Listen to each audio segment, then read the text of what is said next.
महाभारत से जुड़ी कहानी तो हम अक्सर सुनते आए हैं कि स्वर्ग यात्रा के दौरान केवल धर्मराज युधिष्ठिर ही एकमात्र ऐसे पांडव थे जिन्होंने सशरीर स्वर्ग में गए थे। लेकिन आज हम आपको बताएंगे कि स्वर्ग के अलावा युधिष्ठिर ने भी नर्क के दर्शन किए थे, जिसका कारण उनके द्वारा किया गया एक पाप था। हम आपको बता दें कि महाभारत के युद्ध में द्रोणाचार्य के रण कौशल के पांडव सेना के बड़े बड़े महारथी भी चिंतित हो उठे थे और उनके दिव्य शास्त्रों के प्रयोग से पांडवों की पूरी सेना तितर बितर हो गई थी। आचार्य के हाथ में शस्त्र रहते तो उन्हें कोई भी पराजित नहीं कर पाता।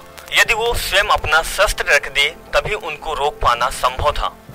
युद्ध के शुरू होने पर उन्होंने बताया था कि कोई दुखद समाचार किसी भरोसेमंद व्यक्ति से सुनाई दे तो शस्त्र त्याग कर ध्यान करने लगेंगे। कृष्ण ने ये बात पांडवों को याद दिलाई और ये सुनकर भीमसेन को एक उपाय सूझा और वो अश्वत्थामा से युद्ध करने लगे।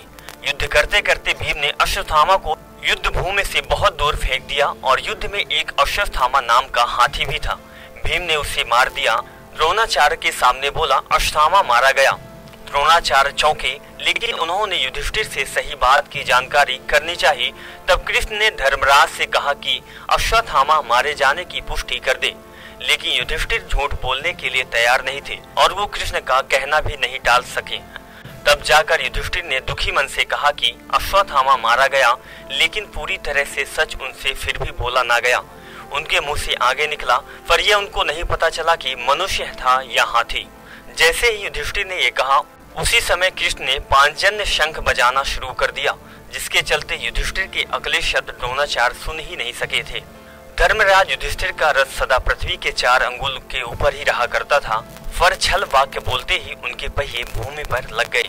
इसी वजह से धर्मराज युधिष्ठिर सशरीर स्वर्ग जाने पर भी उन्हें एक बार नर्क का दर्शन जरूर करना पड़ा था। नेक्स्ट 9 न्यूज रूम से विनीत राय की रिपोर्ट।